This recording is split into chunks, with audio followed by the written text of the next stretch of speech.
ISIS isn't just a name, it's a scar on humanity. Behind their headlines of terror lies a darker, more chilling truth. The lives they shattered, the cities they destroyed, and the innocent they enslaved show the darkest side of human cruelty. Today we'll take you into the real stories of those who survived their horror. ISIS, or the Islamic State of Iraq and Syria, shocked the world with its brutal quest for power. While much attention focused on their territorial gains and militant victories, the real horror unfolded in the lives of those caught in their path. ISIS didn't just wage war, they waged terror on civilians, children, and entire communities. Today we reveal the most chilling, untold stories of their victims. One of the darkest aspects of ISIS's reign was its treatment of the Yazidi people, an ethnic minority in Iraq. In 2014, ISIS began its genocide against the Yazidis, slaughtering the men and enslaving the women and children. Thousands of women were sold into sexual slavery. Nadia Murad, a young Yazidi woman, was one of them. At 21, Nadia was captured and forced into sexual slavery. She recounted her time in captivity. "They treated us like cattle. She endured months of abuse and torture, but against all odds, she escaped." Nadia is now a global advocate, sharing her story to fight for justice for Yazidi survivors. Her bravery, however, underscores the unimaginable suffering that Yazidi women endured. Thousands of women remain missing to this day, their lives destroyed by the horrors ISIS inflicted upon them. Even more heartbreaking was ISIS's use of children. Boys as young as 8 were indoctrinated and trained to kill, while girls were turned into slaves. These children, ripped from their families, became soldiers, executioners, and sex slaves. Amira, just 12 when ISIS kidnapped her from Mosul, lost her father when he was executed in front of her. Taken to an ISIS camp, she was trained to fight. "They put guns in our hands and told us this was our fate. Every day I was terrified." Amira's life was consumed by fear, violence, and loss. Though she was eventually rescued, her trauma endures. The faces of the men and the sounds of the gunfire still haunt me. Amira's story is just one of countless children whose innocence was shattered by ISIS's brutality. Mosul, Iraq's second largest city, suffered immensely under ISIS rule. For 3 years, ISIS imposed their harsh interpretation of Islamic law on the city's residents, turning everyday life into a nightmare. Public executions were routine, and any disobedience was punished by death. Mohammed, a former Mosul resident, described his experience under ISIS. "We were prisoners in our own city. They executed people in the streets.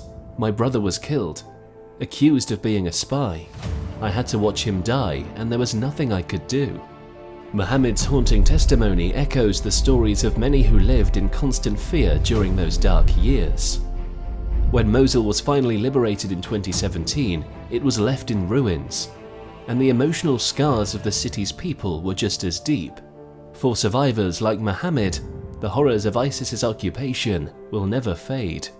ISIS violence wasn't confined to the Middle East. Their terror spread far beyond, inspiring brutal attacks across Europe, Asia, and beyond.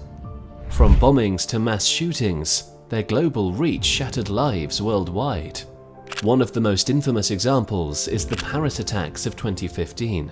That night, ISIS militants carried out bombings and shootings across the city, killing 130 people. Survivors described the chaos. "It felt like a war zone. Bodies were everywhere. There was blood, so much blood." The shockwaves of ISIS's violence extended far beyond Iraq and Syria, striking at the heart of cities across the globe. Though ISIS has lost much of its territory in recent years, the scars they left will take generations to heal. The stories of survivors like Nadia Murad and Amira are living testaments to their resilience in the face of unimaginable evil. They carry with them the weight of their experiences, reminding the world of what they endured. While their caliphate may have crumbled, ISIS's ideology remains a threat. Extremist groups continue to draw from ISIS's propaganda, seeking to inspire new followers. It's a dangerous legacy that lingers, and the fight against their hateful ideology is far from over. Farida Khalaf was 19 when ISIS militants invaded her village near Sinjar. The men were executed, and the women, Farida included, were transported to Raqqa, where they were sold as slaves. Farida endured months of beatings, torture, and sexual abuse. "They treated us like animals," she recalled. After one harrowing attempt, Farida finally escaped with a small group of girls. "We walked for days through the mountains. Every step, I thought they would find us and kill us." Farida's determination to survive gave her strength. Today, she is a human rights activist, fighting for Yazidi survivors and women enslaved by ISIS. Her story is another reminder of the horrific cruelty endured by thousands under ISIS's rule, and the extraordinary resilience of those who escaped. The darkest side of ISIS is not just a tale of terror, it's a story of survival. People like Nadia Murad, Amira, and Farida Khalaf experienced the unimaginable, yet they lived to tell their stories. They remind us that even in the face of the greatest evil, there is still hope. But as we reflect on the atrocities committed by ISIS, we must also remember that their ideology persists. Their reign may have ended, but the hatred they spread still festers in dark corners of the world. We must never forget the victims, and never stop standing up against extremism in all its forms.